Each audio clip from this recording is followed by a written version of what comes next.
we are taking a look at the TourBox Elite Plus. Now this is me using it on a Ryanair flight on a tray table in one of their tiny little seats. I was editing a video, a walking tour I'd made on Lago di Garda in the summer, and just about enough space for my TourBox, my iPad mini, and I was editing directly out of a SanDisk SSD. Let's pause that video. This is my iPad Pro, compatible with both Mini, Pro and all the other recent iPads. What you need is the TourBox app. You can go in and customize the buttons, etc. So if you go in and press any of the buttons, it will show you how you can then customize them. So if I press this, it will bring up the customization for that button so you can configure it. What about this one here? So I've configured this as an undo, so that's Command Z. This is our pause, start playback, and then if we double click, that's going to go into the cinema viewer. Then with this button, this is going to go into my razor tool, which I actually have mapped to the W key.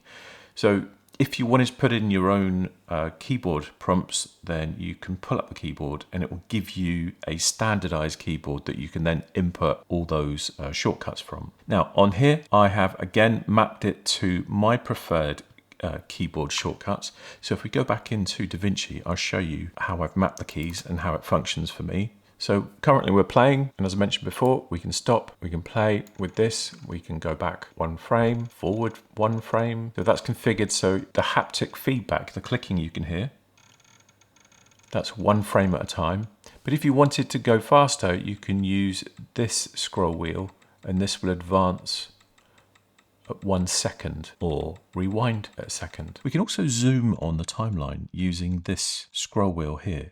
So that's quite handy. And then if we press it, it will show your entire timeline, and then press it again. We can zoom in. And again, this is my preferred configuration. You might want to edit slightly differently, but it's just very intuitive because once you've configured it, then muscle memory states that you're just going to put your fingers without even having to look. And it's almost like touch typing. If I wanted to do some basic editing, go back to the beginning and press play. So just before my hand comes in, I want to cut there. So I want to edit that back. So what I'm going to do is hit this key here, and that's cut everything back to the start. So that's playhead to start. We're going to press play. And then if I wanted to split that clip or use the razor, I'm going to use this, press play. And then if I wanted to use the razor again, press that button. Then I can select that section there, and to delete that, I've mapped it to this button, and that will ripple delete that, so that makes that really, really straightforward. I did have the previous version, but it was only compatible with my desktop and MacBook, so I was absolutely over the moon when TourBox reached out and said, oh, would you like to try out our new TourBox Elite Plus, which is compatible with the iPads. So here we are. Right, let's stop that. I have one of the DaVinci Resolve edit panels. So this is the speed editor. As you can see, it's not particularly practical to travel with this. Although I do really like the weight of this scroll wheel, and I hope in a future version of the TourBox they implement something that has that weight. But the problem with this is you can't configure these keys. What you see is what you get. I do use the TourBox in conjunction with this because obviously you can use the TourBox Elite Plus with your desktop also. So yeah, multi-compatible. I have it paired actually with my iPad mini and my iPad Pro, and you can switch between the two really easily. Very simple to pair this, paired via Bluetooth, or you have a USB-C port on here so you can connect it direct. And it does actually take AA batteries. You've got on-off switch there.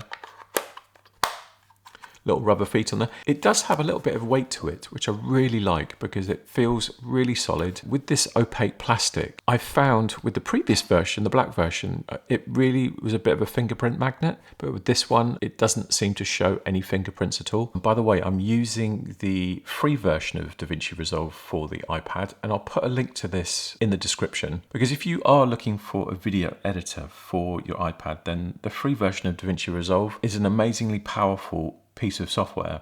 What you've probably noticed at the bottom of the screen here is normally on the iPad DaVinci Resolve app, you only have 3 of these tabs available. You have the media pane, you have the color pane, you have the deliver pane.